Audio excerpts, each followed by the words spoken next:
Welcome to Monk's Temple. As you settle into this moment, let the outside world soften, its edges blurring like a distant mountain in the evening mist.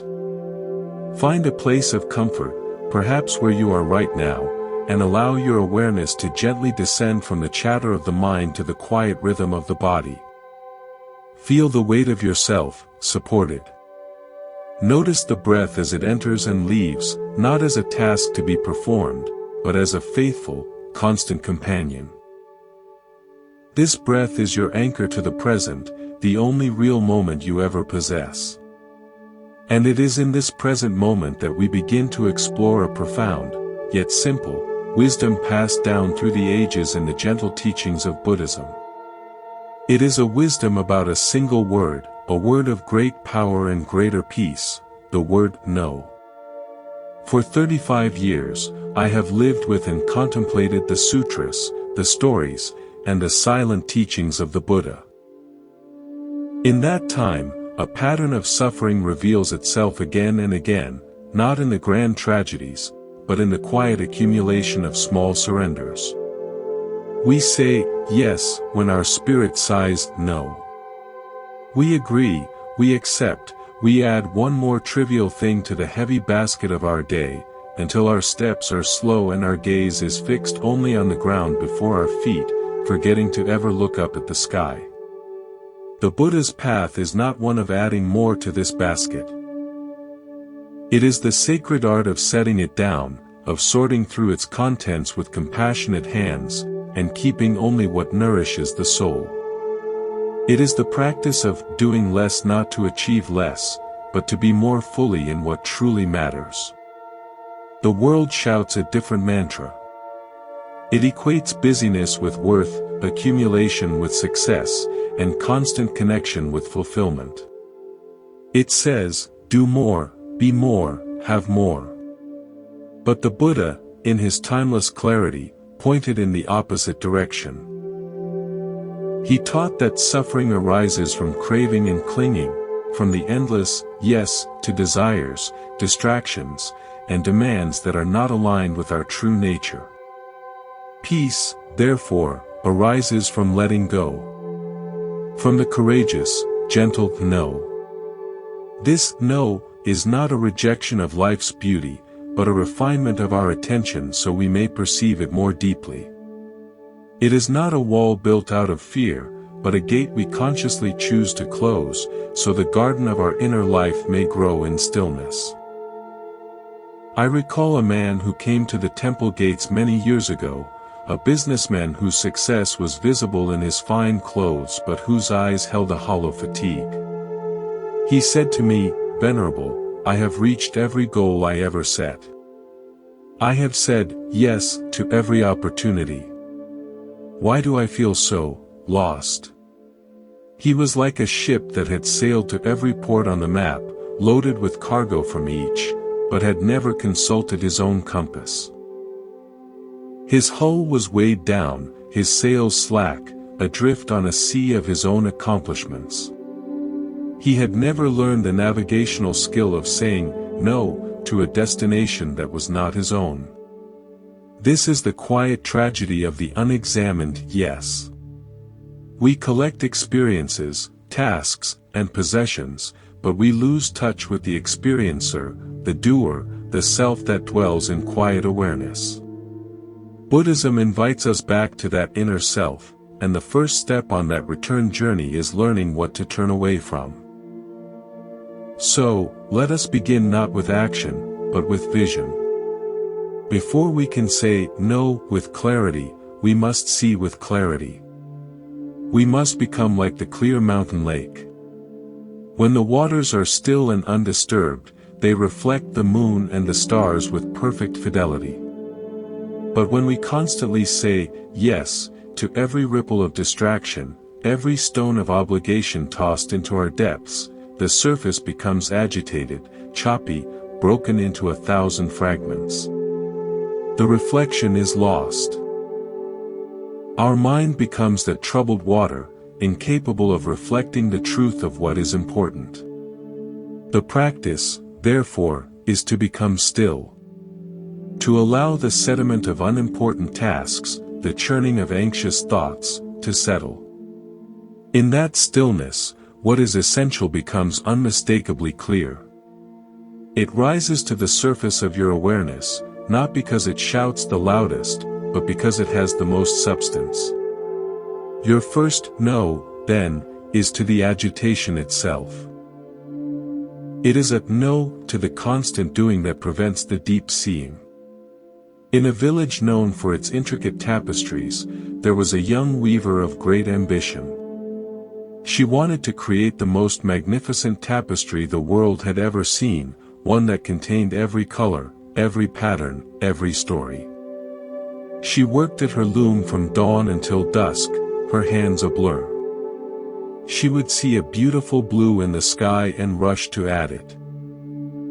She would hear a song about the forest and scramble to weave in every shade of green. She accepted every thread offered to her by well-meaning neighbors, a thread of gold for prosperity, a thread of scarlet for passion, a thread of somber gray for duty. Her loom grew crowded, heavy, chaotic. The more thread she added, the more the image lost all form and beauty. It became a dense, tangled knot of color that brought no joy to anyone who saw it. An old master weaver visited her workshop. He did not speak for a long time, simply observing her frantic movements. Finally, he placed a gentle hand on hers, stopping the shuttle. "Child," he said, his voice like soft cloth, "you are trying to weave with every thread in the world. But beauty is not born from everything. It is born from choice. It is born from the courage to use one perfect thread, and to follow its path with your whole heart." He asked her to close her eyes and envision the one thing she most wished to express. Was it the peace of a morning mist? The strength of an ancient tree? The joy of a first laugh? She sat in silence, and slowly, an image of a single, perfect lotus flower on still water arose in her mind. "Good," said the master. "Now, remove every thread from your loom that does not serve that lotus. Every single one." The task was painful. It felt like rejecting gifts, like admitting failure. But as she removed the clashing colors, the unnecessary patterns, the loom began to breathe. Space appeared. And then, with a single, chosen thread of the purest white, she began. With the space clear, her focus became absolute. Her hand was steady. She followed the curve of a single petal with such devotion that it seemed to glow from within. The resulting tapestry was not large or crowded with detail, but anyone who saw it would stop, their breath caught in their throat. In its simplicity, its spaciousness, it conveyed the essence of peace more powerfully than 1,000 chaotic threads ever could. Your life is that loom. Every yes is a thread you add. If you say yes to every demand, every distraction, every passing whim, you will create a tangled, heavy, and ultimately meaningless knot. The Buddhist path guides you to be the master weaver of your own life. It asks, what is the single, central image of your deepest values? What is your lotus? Is it compassion? Is it creative expression? Is it mindful presence with your family? Once you see it, even dimly, your most important work begins, the courageous, careful removal of every thread that does not serve it. This removal is your no. It is not an act of lack, but an act of profound creation. It makes space for the sacred pattern to emerge. If this image of the weaver and her loom speaks to you, if you feel the weight of too many threads in your own life, know that you are not alone. This is the very work we explore together here at Monk's Temple. Subscribing to this channel is like taking a moment at your own loom. It is a pause, a reminder to choose your thread with care. It connects you with a community seeking the same clarity, and it helps these gentle teachings reach more weary weavers. We would be deeply honored to have you join us on this path of conscious creation.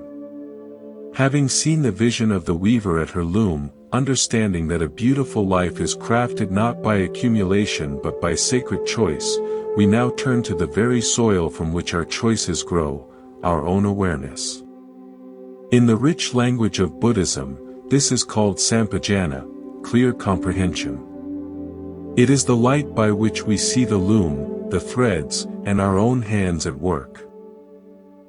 Without this light, we weave in the dark, and our tapestry becomes a thing of accident, not art. So, how do we cultivate this light? We begin by observing the most common reason we say yes to the unimportant. We are simply not present to the moment of choice.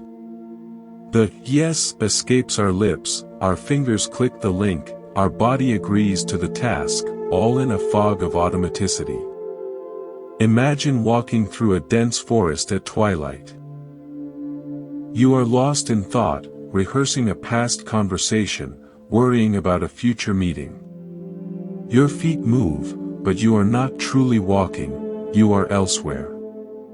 In this state, you might stumble over roots, walk straight through spiderwebs, or even miss the path entirely. This is how we move through much of our lives. Buddhism invites us to light a lantern in that forest, to bring the gentle, non-judgmental light of mindfulness to the simple act of walking. To feel the earth beneath your foot, the swing of your arm, the cool air on your face. When you are present, you see the root before you stumble. You notice the delicate web and bend beneath it. You see the fork in the path and can choose your direction with intention. The moment you are asked to do something, the instant an impulse to distract yourself arises, is a fork in that forest path. One path is the habitual yes. It is well-worn, easy, and often leads to the familiar thicket of busyness. The other path is the conscious no, or the deliberate yes. It may be overgrown from disuse, but it leads toward peace. The light of awareness allows you to see the fork. It creates the sacred pause. In that pause, you are no longer a puppet pulled by the strings of habit, fear, or social expectation. You are a human being, endowed with the Buddha nature of conscious choice. There is a meditation practice often taught to novices here at the temple. We call it the gatekeeper of the breath. You are asked to sit quietly and imagine your awareness as a wise, kind gatekeeper seated at the gateway of your mind. The breath flowing in and out is the main road. Thoughts, impulses, feelings, and memories are like travelers approaching the gate, wanting to enter the city of your conscious attention. The untrained mind lets every traveler in without question. The angry merchant, the chattering gossip, the wailing mourner, the seductive minstrel, they all rush in, filling the streets with noise, until the city is in chaos and the mayor, your wise self, cannot be heard. The practice is to instruct the gatekeeper to simply note each traveler. Ah, here is the traveler called worry about tomorrow, the gatekeeper says softly. He nods to it, acknowledges its presence, but does not automatically open the gate. And here comes the urge to check the phone. Again, a nod, a recognition. And this is the memory of an old argument. The gatekeeper sees them all. By simply noting them with calm detachment, something miraculous happens. Many travelers, once acknowledged but not granted an audience, simply bow and walk away down the road. They do not need to enter. You have broken the spell of automatic identification. You realize, I am not the traveler. I am the gatekeeper. I hold the keys. This is the foundational skill for saying no. Before you can say no to an external request, you must learn to say no to the internal, automatic travelers that command your attention. When a notification chimes, see the traveler, curiosity, or fear of missing out, approach the gate. Note it. Ah, FOMO is here. But you, as the gatekeeper, remember your duty, to keep the city peaceful for the residents of depth, connection, and purpose. You smile at the traveler and keep the gate closed. This is not suppression, it is wise governance. With practice, the city becomes quieter. The voice of your true purpose, the mayor, can finally speak and be heard. It can then give clear instructions to the gatekeeper. Today, we admit only travelers related to compassion. Today, we admit only those serving creative work. This is how awareness becomes the engine of intentional living. Now, with the gatekeeper established within, we can address the outer world. One of the heaviest burdens that makes us say yes is the weight of other people's expectations. We fear disappointment, conflict, or being perceived as lacking. This fear is a powerful traveler at the gate, often disguised as the good person or the one who helps. To navigate this, we must introduce another core Buddhist principle, metta, or loving kindness. A no rooted in metta is a different creature entirely. It is not a sharp sword of rejection, but a soft, firm cushion of compassion, for yourself and for the other. I remember a woman who served tirelessly in the temple kitchens. She was always the first to volunteer, the last to leave, her kindness boundless. But over time, a resentment began to simmer beneath her service. She felt exhausted and unseen. When I spoke with her, she confessed she wanted to join the morning meditation sessions but couldn't because she was always preparing breakfast. Why do you not ask someone else to take that duty, even once a week? I inquired. She looked horrified. Oh, I couldn't. They rely on me. They would be disappointed. It would be selfish. I asked her to perform a simple contemplation with me. When you say yes to the kitchen out of fear of their disappointment, I said, imagine you are handing them a gift. But look closely at the gift. It is wrapped in the beautiful paper of your service, but inside, what is it? It is a piece of your resentment. It is a fragment of your fatigue. It is the stolen silence of your own meditation. Is that truly the gift you wish to give? She was silent, tears in her eyes. I then offered her an alternative, rooted in metta. Now, imagine saying no, but doing it with a heart full of genuine care. You go to the head of the kitchen. You bow to her, and you say, I honor our community and my service here deeply. To serve with a full and joyful heart, I need to also nurture my own spirit in meditation. May we find another to prepare breakfast on Wednesdays so I may join the sitting. This no is also a gift. Look inside this one. It is wrapped in the honest paper of your truth. Inside is respect for the community, a model of self-care, and the promise of a volunteer who will serve with more present joy. Which gift is more wholesome? Which bow, the bow of compulsive yes or the bow of truthful no, carries more genuine respect? She understood. Her no, when she finally offered it, was met not with disappointment, but with support and apology for not seeing her burden sooner. She learned that a no, grounded in loving kindness for oneself does not diminish love for others, it purifies it. It ensures that when you do say yes, you are offering your whole, willing heart, not a resentful shell. The Buddha's path is the middle way, not the path of self-sacrifice until emptiness. It is the path of wise balance, where caring for oneself is the very foundation for caring effectively for the world. We have lit the lantern of awareness to see the forest path. We have stationed the gatekeeper at the breath to observe the travelers of thought and impulse.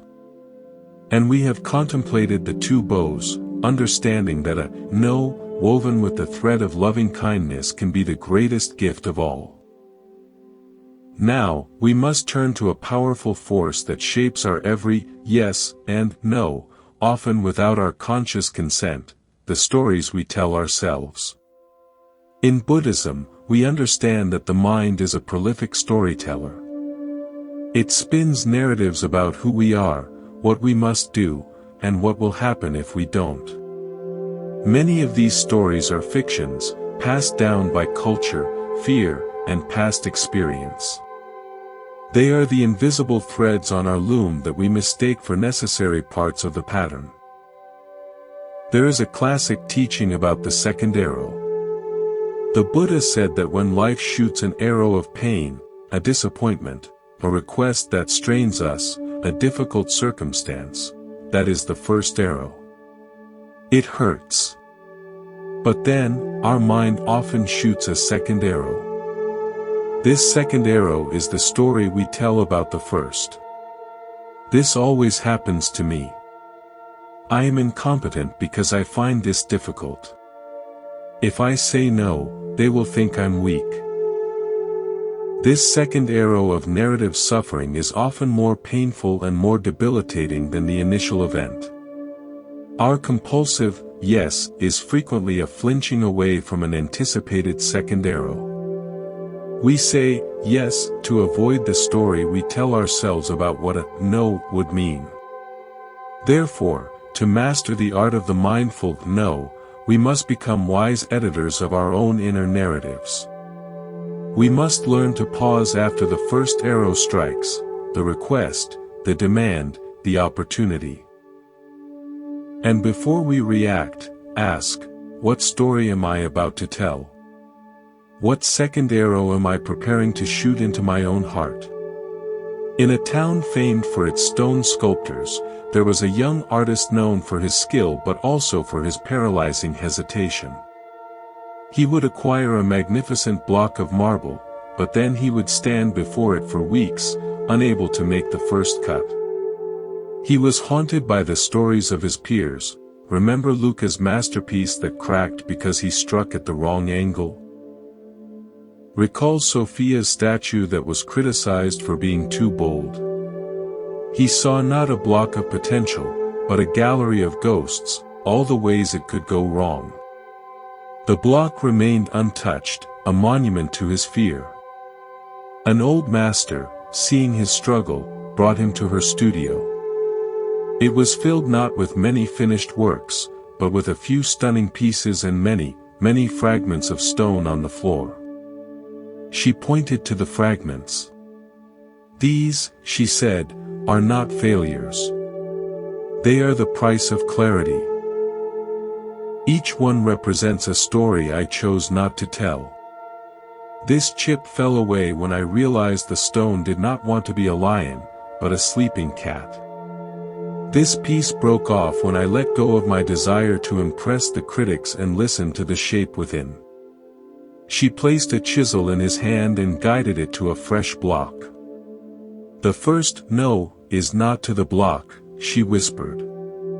It is to the ghost in your mind. You must say no to the story of the crack, the story of criticism, the story of comparison. Say no to those loudly and clearly. Then, in the quiet that follows, ask the only important question: what wants to emerge here, from this stone, through my hands? The yes will then be obvious, and your hand will be steady. Your life is that block of marble. Every external request, every internal should, is a potential shape you could carve. But if you approach it listening to the ghosts of, what will they think, or, what if I fail, you will be paralyzed. The practice is to actively, deliberately, say no to the ghost stories first. Create that inner quiet. Then, from the space of that quiet, your deepest intuition, what Buddhism might call your Buddha nature, can speak. It will tell you if this request aligns with the true shape of your life. Your no to the unimportant request is simply the act of not carving where there is no true form. It is respecting the integrity of your own stone. Having begun to quiet the internal stories, we can now address a very practical tool, one that grounds the ethereal wisdom of Buddhism into the daily soil of minutes and hours. We must reframe our relationship with time. The Buddha's profound teaching on anicca, impermanence, is not meant to be a somber meditation on mortality alone. It is the key to vibrant, urgent presence. We act as if we have an endless supply of tomorrows, so we trade this hour for something trivial, believing we will reclaim the important thing later. But later is a story. The only time we ever have is this present breath. Therefore, saying no is the ultimate act of honoring the truth of impermanence. Imagine you are given a beautiful, sealed jar at the beginning of each week. A wise elder tells you, inside is the most precious scented oil in the world. It is the oil of your life force, your attention, your vitality. The jar is full, but it is the only jar you will receive this week. Once you pour it out, you cannot get it back. Use it to anoint what is most sacred. How would you move through your week? You would not spill a single drop on the ground casually. You would not pour it out on every stone and stick you passed. You would walk with immense care, the jar held close to your heart. You would pause long before any altar. Any task, any person, any pursuit, and ask, is this worthy of my sacred oil? Most things would not be.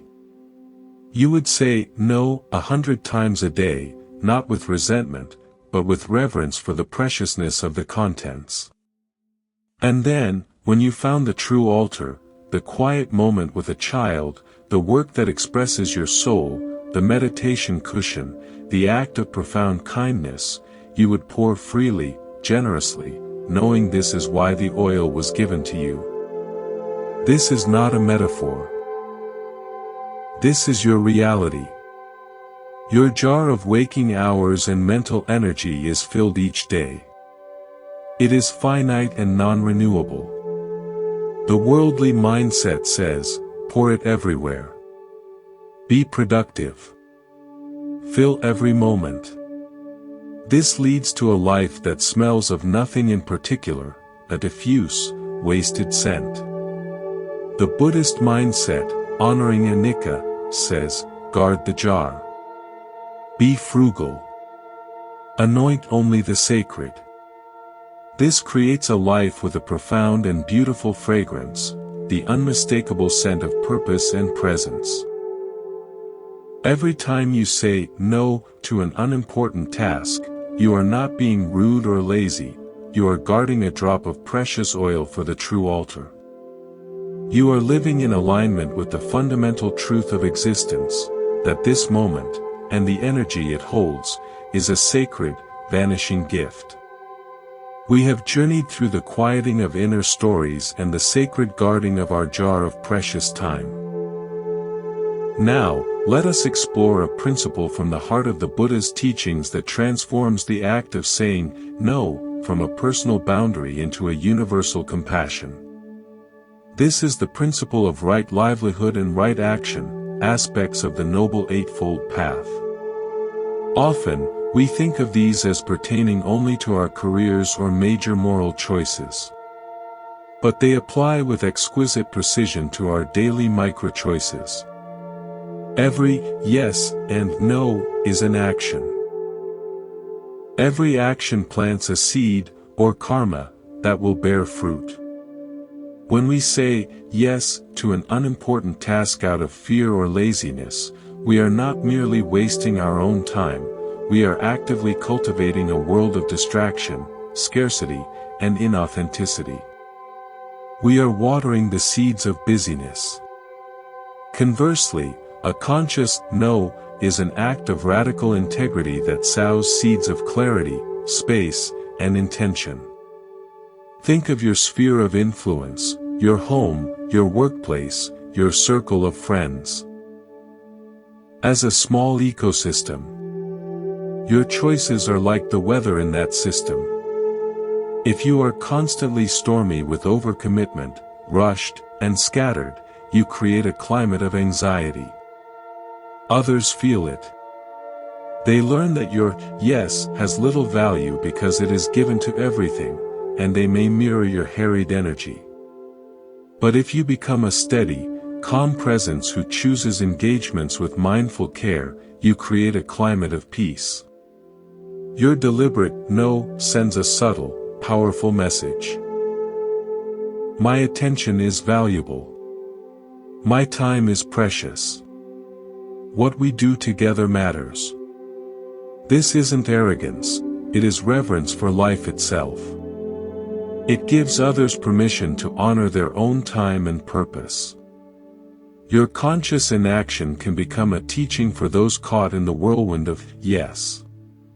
In a monastery perched on a misty cliffside, there was a bell that was rung not to mark the hours, but to mark moments of profound communal awareness. The beginning of meditation, the end of a period of silent work. The duty of ringing this bell rotated among the monks. One young monk, eager to contribute, would ring the bell frequently. He rang it when he finished a task he was proud of. He rang it when he felt a moment of inspiration.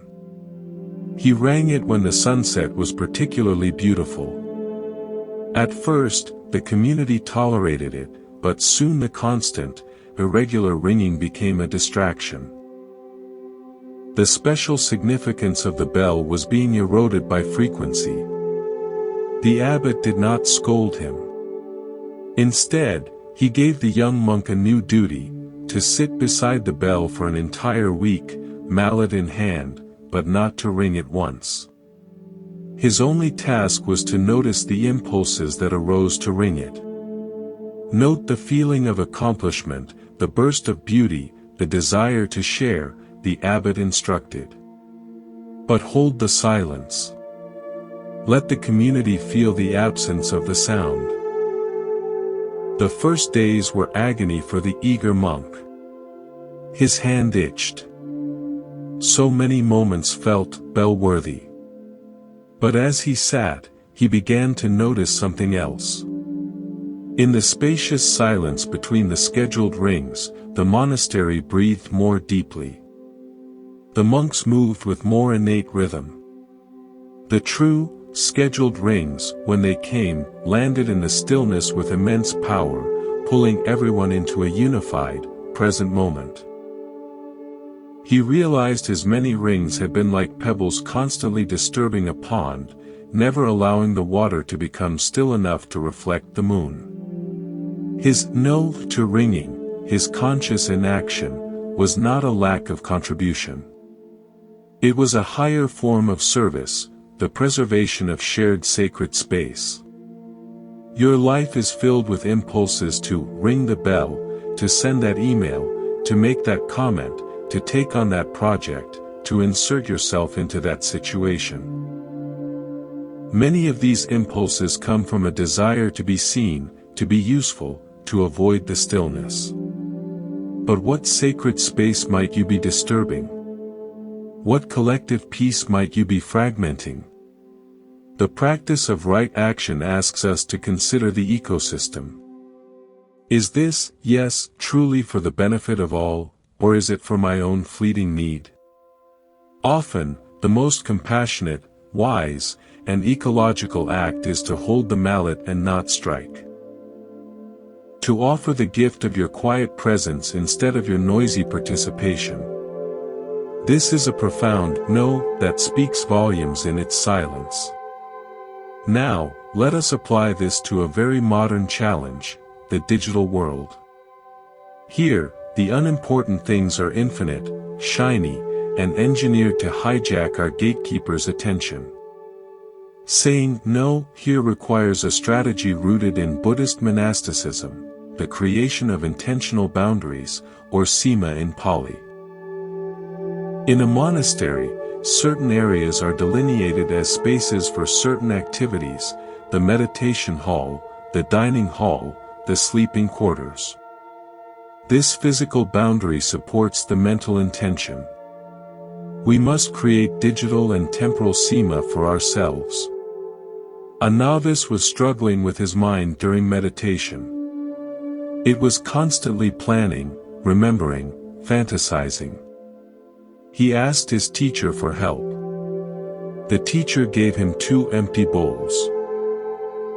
"This one," said the teacher, placing a bowl on a stone to the left, "is for thinking about the past.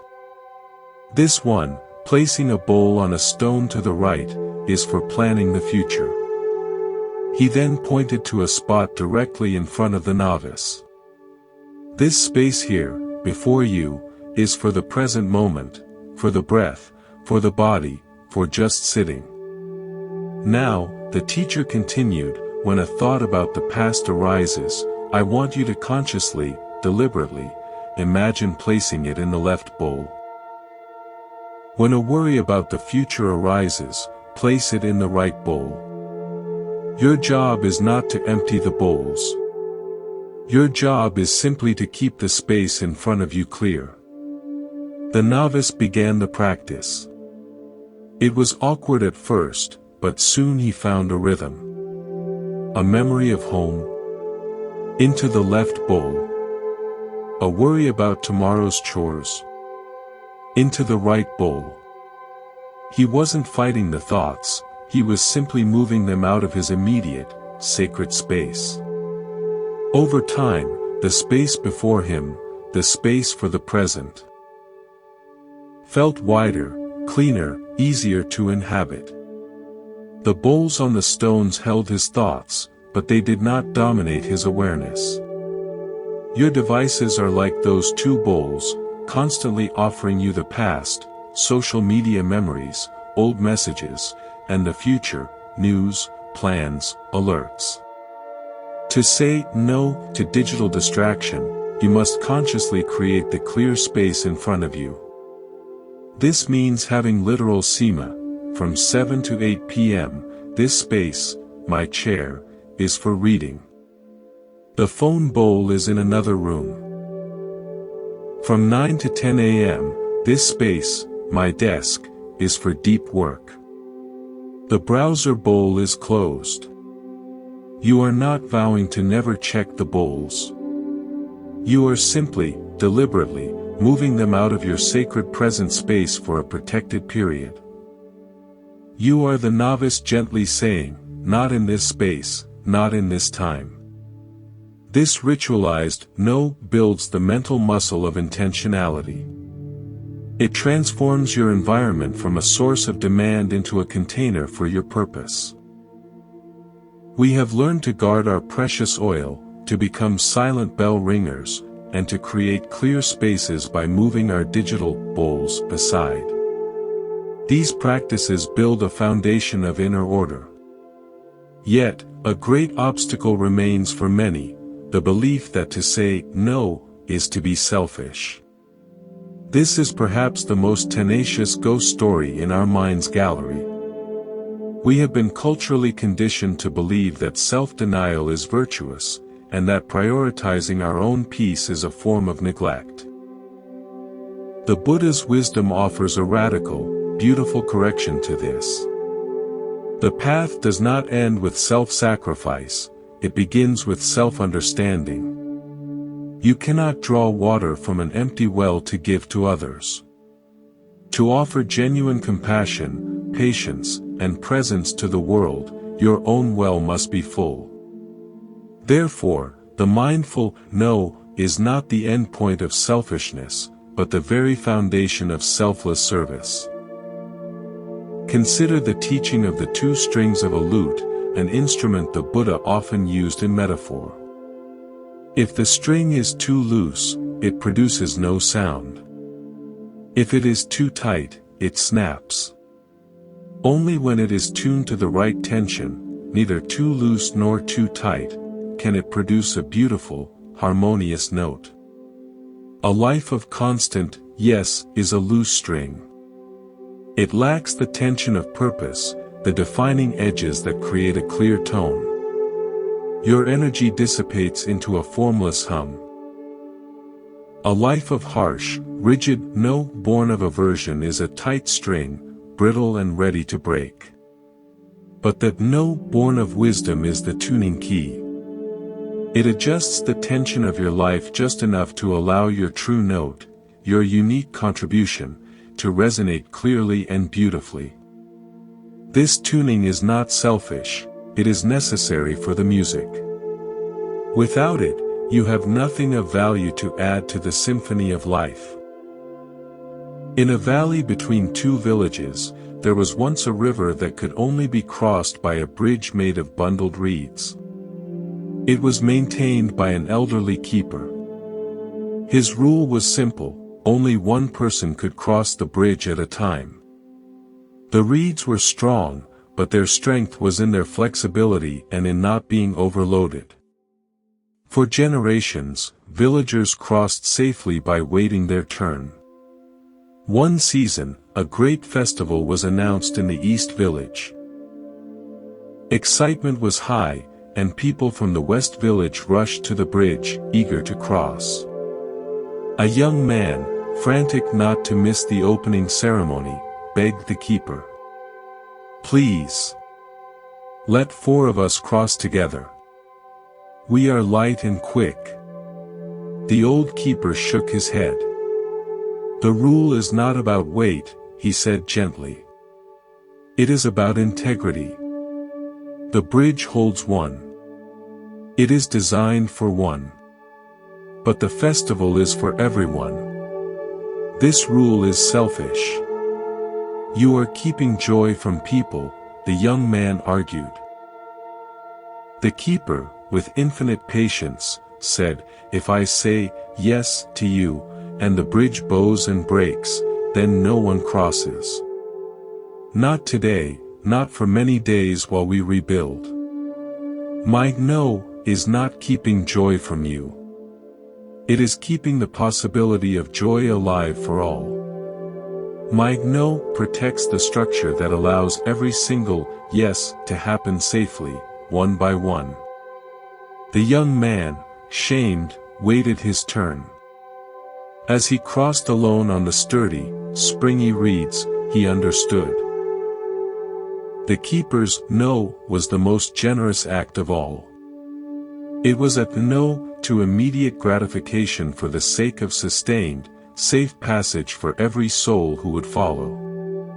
Your energy, your attention, your emotional capacity, this is your bridge of reeds.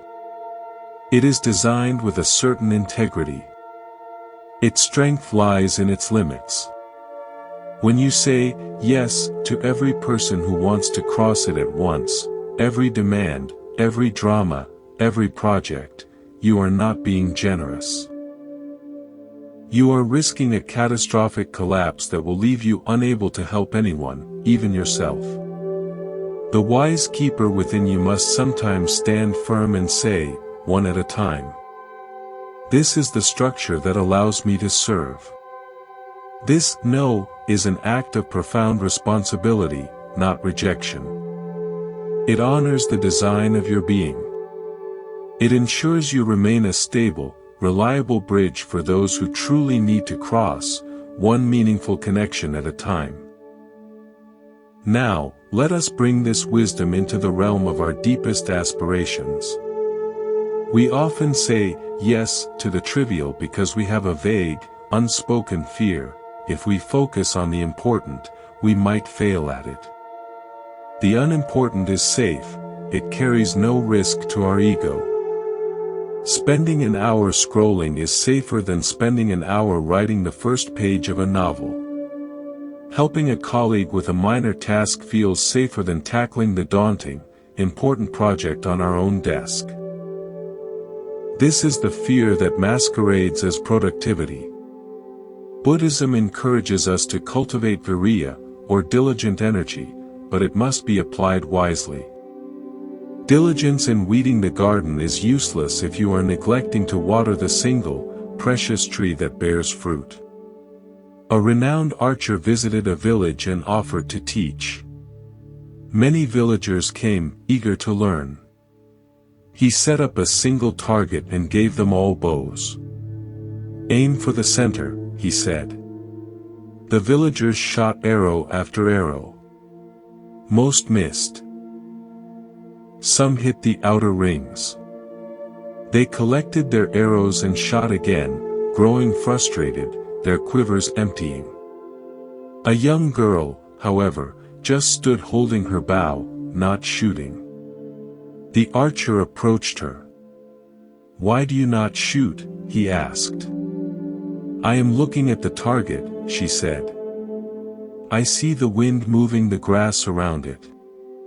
I feel the weight of the bow in my hand. I am waiting until my breath is calm and my sight is clear. To shoot now would be to waste my arrow." The other villagers laughed. "You have to shoot to learn. You have to practice." But the archer held up his hand for silence. He turned to the girl. "You have understood the first lesson," he said. "The target is not there for your arrows. Your arrows are for the target. If your aim is not true, you are not practicing archery, you are practicing waste. You are practicing how to be busy with a bow and arrow." He then addressed the crowd. "You are all saying yes to shooting, but no to aiming. You fear the silence of the aim. You fear that in that quiet focus, you will see your own trembling. But that trembling is what you must become friends with, not hide from with activity. Your important goals are that target.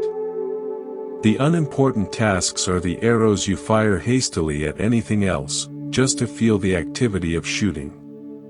Each hasty yes is a wasted arrow, expenditure of your vital energy that leaves your quiver emptier for when you finally turn to the true target. The practice is to have the courage to not shoot. To hold your energy, to feel the trembling fear of the important work, and to wait for your breath to be calm and your sight to be clear. The mindful no to trivial busy work is the act of notching your arrow on the string and taking true aim at what matters. It is the most productive inactivity in the world. We have been exploring the many layers of no, from guarding our bridge of reeds to the courageous aim of the archer. Now, let us turn to a subtle but powerful dimension, the energy of the no itself. In Buddhism, we speak of satana, or volition. It is the mental impulse behind an action, its ethical seed. The quality of your no is determined not by the word itself, but by the volition from which it springs. A no born of aversion, fear, or irritation carries a harsh, brittle energy. It may protect your time, but it also builds walls around your heart. A no born of wisdom, clarity, and compassionate self-respect carries a soft, firm energy. It establishes a boundary that is not a wall, but a graceful fence, allowing connection while defining space. Imagine two gardeners fencing their prized rose garden. The first, acting from fear of thieves and pests, builds a high wall of jagged stone and broken glass. The garden is protected, but it is also hidden from the sun, cut off from the pollinating bees and the admiring glances of passers-by. The roses within grow pale and lonely. The second gardener, wishing to protect the roses from being trampled but understanding they need sun and air, builds a low, beautifully woven fence of willow. It clearly defines the space, gently discourages careless feet, but allows light to flood in and the fragrance to waft out. The roses thrive, visible and generous in their beauty. Your no is that fence. What is its purpose? Is it to hide and defend a depleted self, born from resentment? Or is it to create the right conditions for your inner garden to flourish, ultimately allowing its beauty to benefit the world? The Buddha taught right speech, speech that is truthful, helpful, kind, and timely. A mindful no is an essential part of right speech. It is truthful, you cannot do it; helpful, it prevents overcommitment and future resentment; kind, it is offered with respect; and timely, given clearly, not at the last moment. Crafting your no with this intention transforms it from a rejection into an act of integrity. In a village known for its pottery, two master potters worked side by side. Both were often interrupted by villagers asking for trivial favors or idle chat during their crucial firing times. The first potter grew so annoyed he painted a large, harsh sign for his gate: "Do not disturb. Work in progress." People saw it and slunk away, feeling scolded. They began to call him the unfriendly potter, and even when his work was done, they hesitated to visit his shop. The second potter faced the same interruptions. He, too, needed undisturbed focus. He painted a different sign. It read, "My hands are shaping clay into form. To honor this creation, I am in deep focus until the sun reaches the top of the willow tree. Thank you for guarding this quiet hour with me. I will be joyfully present after." The villagers who approached read the sign, smiled, and tiptoed away, feeling like conspirators in a sacred act rather than rejected nuisances. They looked forward to the time, after the willow tree, when the potter would be fully theirs. His no was an invitation into understanding, a shared respect for the creative process. His business, and his joy in connection, flourished. Your communication is your sign. You have every right to protect your focus. But the volition behind the protection changes everything. "I can't, I'm too busy," is a wall. "I'm honoring a prior commitment to my writing until noon, but I'd love to connect this afternoon," is a willow fence. It states a truthful no, affirms a positive yes, and respects the other person's desire for connection. This is the practice of skillful means. It is applying the Buddha's compassion to the practical art of setting boundaries. Now, let us address a profound shift that happens when you master this art. You begin to experience the spaciousness that a wise no creates. This is not just free time on a calendar. This is inner space, the sunyata or emptiness that is not a void, but a pregnant, fertile openness. In this space, creativity is born. Insight arises. Peace takes root. When every moment is crammed with the yes of reaction, there is no room for your original thought, your authentic feeling, your spirit's whisper. The constant noise of doing smothers the being. There was a temple that had, at its center, a courtyard forever cluttered with belongings, discarded meditation mats, broken lanterns, piles of unused wood. Monks would trip over things. The space felt chaotic and unusable. The abbot announced a day of clearing. Everything was removed. The courtyard was swept clean until not a single pebble remained. It was just a vast, empty square of packed earth.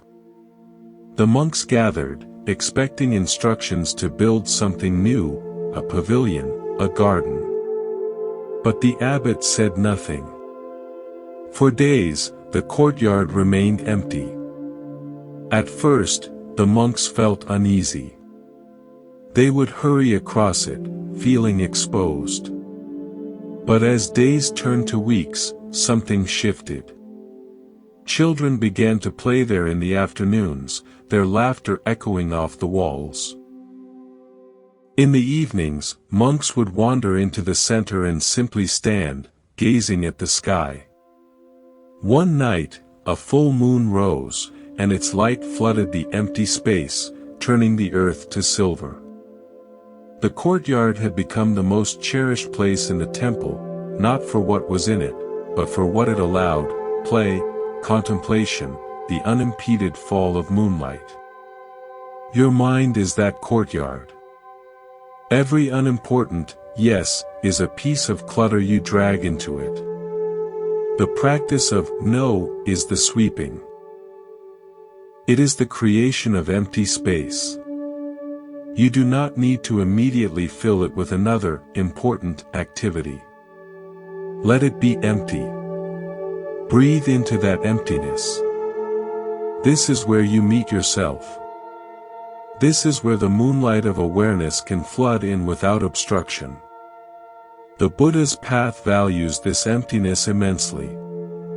It is the condition for everything that is truly meaningful to arise spontaneously, not from obligation, but from the overflow of an uncluttered spirit. Let us return, once more, to the gentle stillness of Monk's Temple. We have spoken of fences and courtyards, of pots and signs, all pointing toward the spacious freedom a mindful no can bring.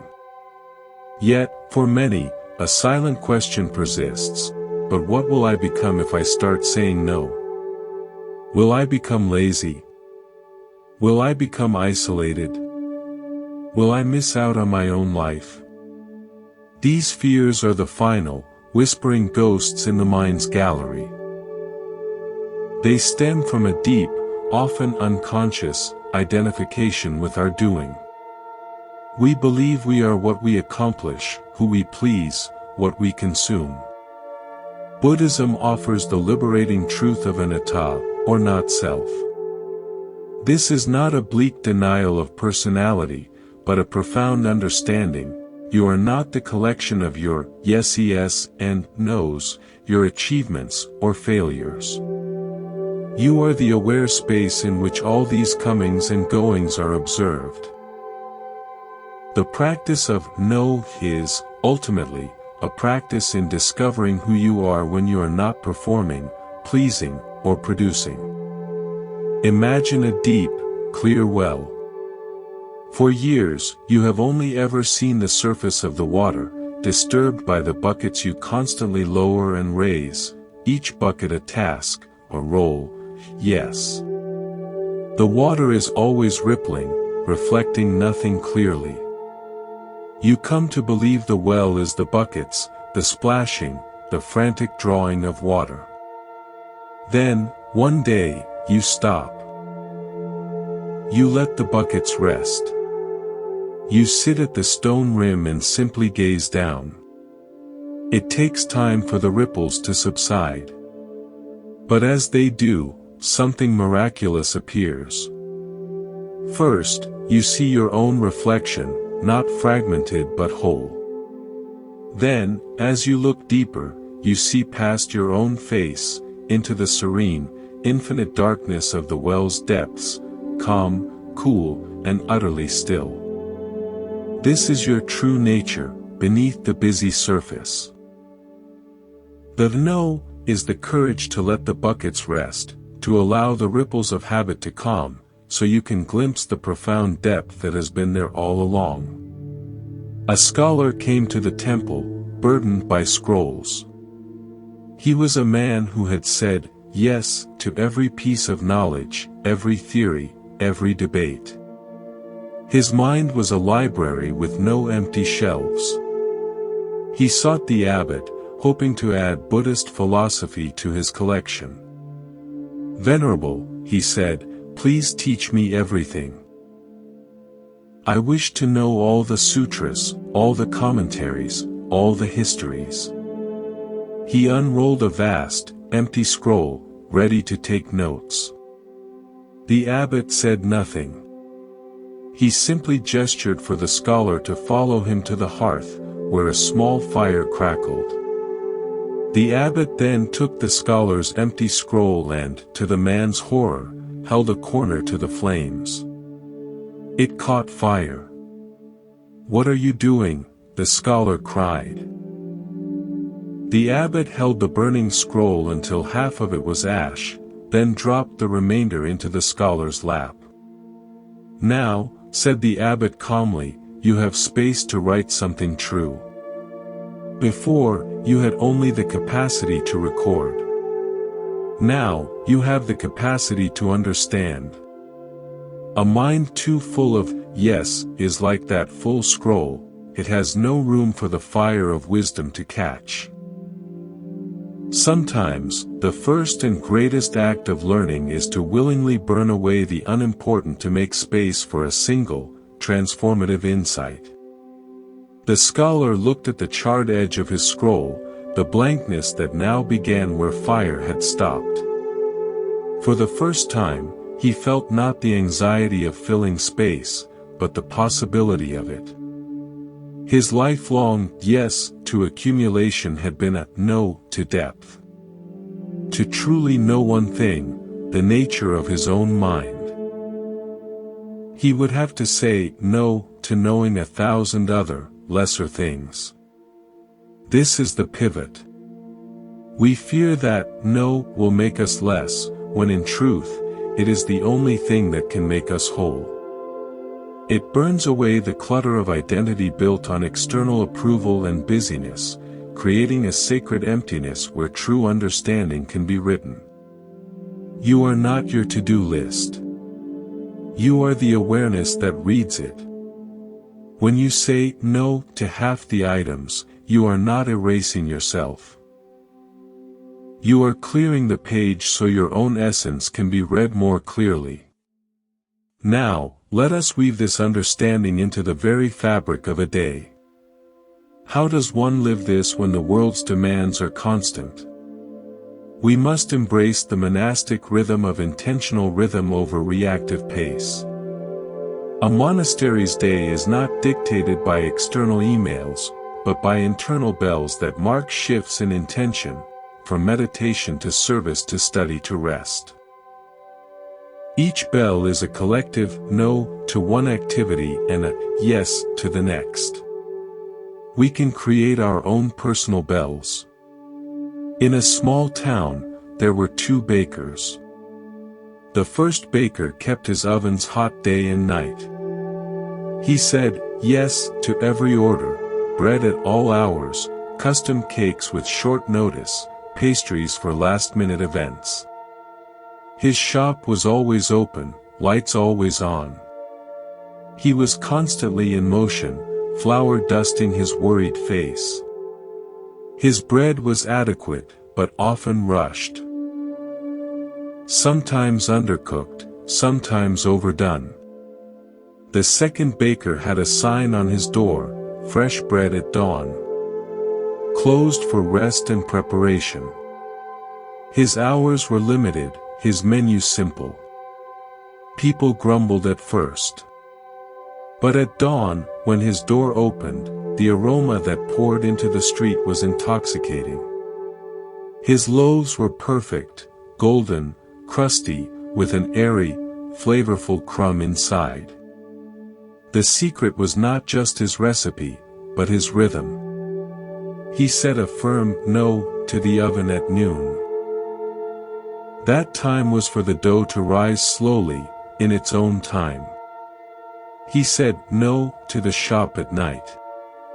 That time was for sleep, so he could knead the dough at 4 a.m. with fresh, patient hands.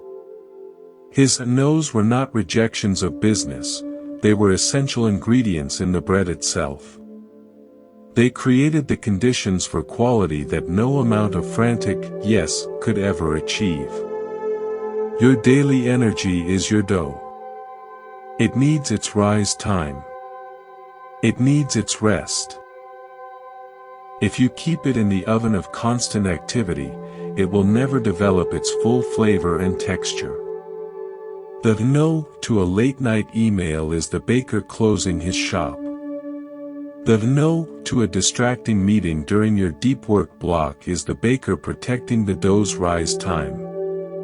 These no's are not obstacles to your productivity, they are the very recipe for it. They honor the natural, necessary rhythm of effort and restoration that yields a life of quality, not just quantity. The Buddha himself took time for solitary retreat. He modeled the no to constant teaching and engagement, understanding that periods of restoration were essential to the integrity of his offering. We have witnessed the scholar's scroll meeting the flame and learned from the baker's sacred rhythm. We have seen that no is not a subtraction of self but a revelation of it. Now, let us address a tender and often overlooked arena for this practice. Our relationship with our own thoughts and feelings. We are quick to say yes to external requests, but we are even quicker to say yes to internal ones, the urge to worry, to ruminate, to criticize ourselves, to chase after every passing mental fantasy.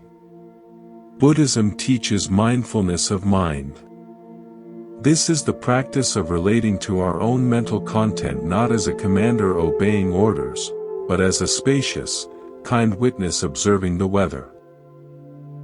A mindful no to an unhelpful thought pattern is perhaps the most profound no of all. Consider the sky. It says yes to every kind of weather, sunshine, clouds, rain, storms, clear starry nights. It does not cling to the sun nor reject the storm. It holds it all with infinite space. Yet, the sky itself is never damaged by what passes through it. A storm does not tear the sky. We are that sky. Our thoughts and feelings are the weather. Suffering arises when we mistake ourselves for the storm cloud, when we say yes to identifying with a passing thought of anxiety, solidifying it into, I am anxious, and then building our entire day around that story.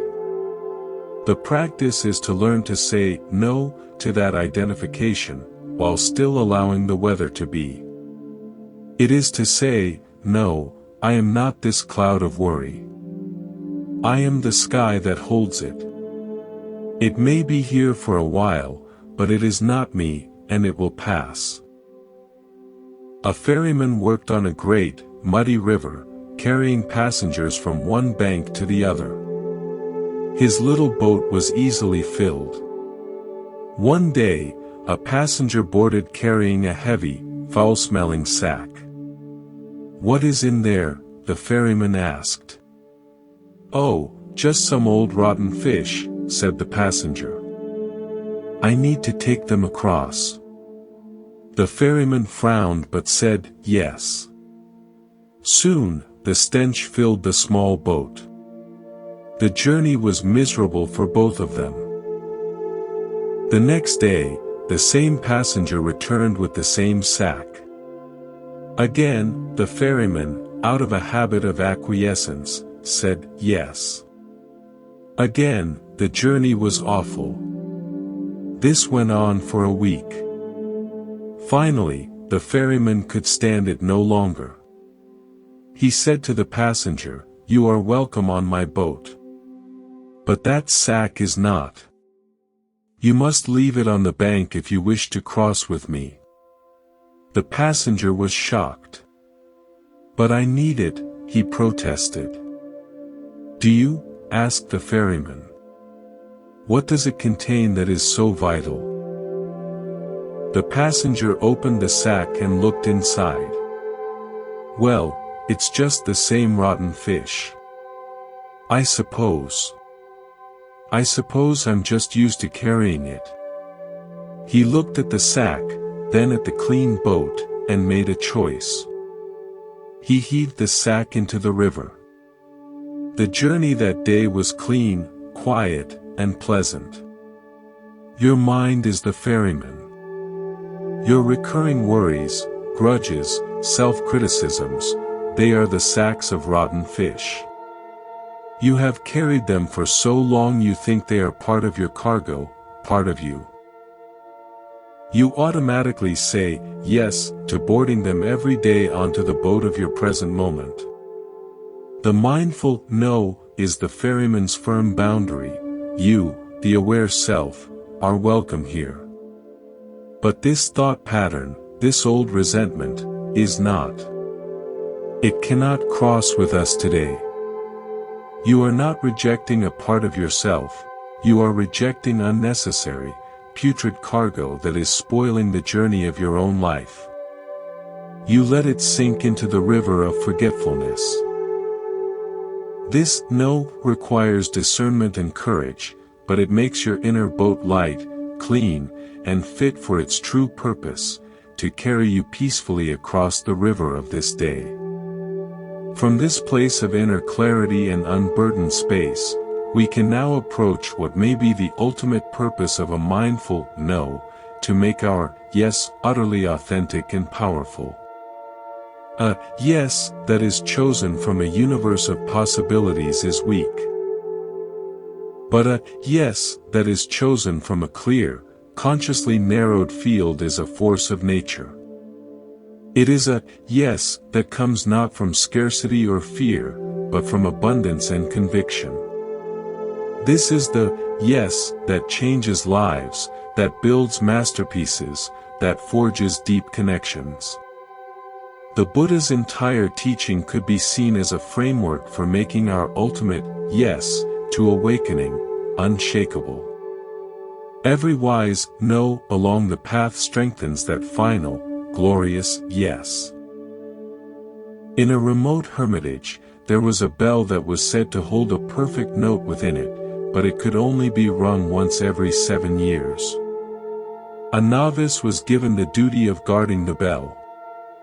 For the first year, he was tempted daily. A beautiful sunset would make him think, surely this merits the note. A visit from a revered teacher would tempt him. A moment of personal breakthrough would cry out for celebration. Each time, his hand would hover, but he remembered his vow, once every 7 years. He learned to celebrate sunsets with silence, to honor teachers with a bow, to mark breakthroughs with a quiet smile. As the years passed, the temptation changed. He began to fear the bell. What if the moment he chose was not perfect? The weight of the single yes felt enormous. In the 6th year, he confessed his anxiety to the master. The master listened and said, "You have learned to say no to 1,000 good moments. You have done well.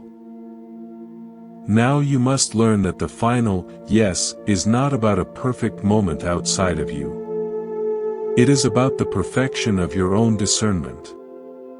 When the time comes, the note you ring will be perfect because your choice to ring it will be whole, undivided, and free from doubt. The no's have purified your yes. When the 7th year dawned, the novice did not ring the bell for the sunrise, or for the noon meditation. He lived the day in full presence. In the evening, as he sat in the hermitage garden, a profound, simple gratitude arose in his heart, a gratitude for the path, for the no's that had shaped him, for the very silence he had guarded. Without thought, he stood, walked to the bell, and struck it. The single note that filled the valley was so clear, so deep, so resonant that it seemed to stop time itself. It was the sound of a completely unified intention. It was the yes that all the no's had made possible. Your life holds such a bell. Your energy, your love, your creativity, they can produce a note of world-changing beauty. But if you ring the bell for every passing fancy, the sound becomes noise, and the bell becomes cracked. The discipline of no to trivial pursuits, to lesser loves, to diluted efforts, is the guarding of that bell.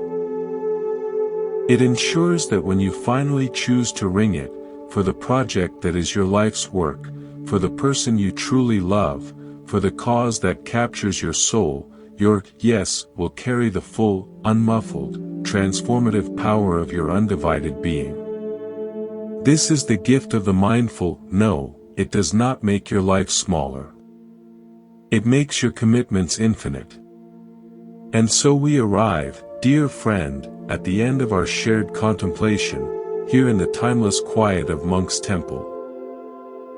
We have journeyed far, from the weaver's loom to the silent bell, from the ferryman's boat to the single, resonant note. We have explored no as protection, as creation, as clarity, and as love. We have seen it not as a word of rejection, but as a sacred pause, a breath of space, a gesture of profound respect, for our time, our energy, and the unborn potential of our own spirit. The Buddha's path is one of liberation. And liberation is not found in adding more chains, however decorative, but in discerning which chains are real, and which we can simply let fall away. Each mindful no is the gentle slipping of a fetter. The fear of missing out, the hunger for approval, the identification with busyness, these are the subtle chains that bind us to a life of reaction. When you say no from a place of centered awareness, you are not turning away from life. You are turning toward your own freedom. You are choosing the chains of commitment to what matters over the shackles of compliance to what does not. Let us close with one final, silent understanding. You need not fight to say no, you need only remember who you are. You are the sky, not the weather. You are the well, not the bucket. You are the clear courtyard, awaiting moonlight. When you know this, when you feel it in the quiet between your breaths, the no arises naturally, like a mountain arising from a plain. It is not an effort, but an expression of your own inherent dignity and peace. The practice now is to live from this knowing. To move through your days not as a leaf blown by every wind of demand and distraction, but as a tree, rooted in the deep earth of your values, your yes and no becoming the natural movement of your branches in the wind, flexible, but never uprooted. Thank you for allowing me to share these teachings with you. This has been a gift of Monk's Temple. May the wisdom of the Buddha guide you. May you find the courage to guard your precious oil, to ring your bell with a whole heart, and to build a life not of endless doing, but of meaningful being. Walk in peace. Live with intention. And remember, in the gentle art of no, you will find the spacious, joyful yes to your own awakened life.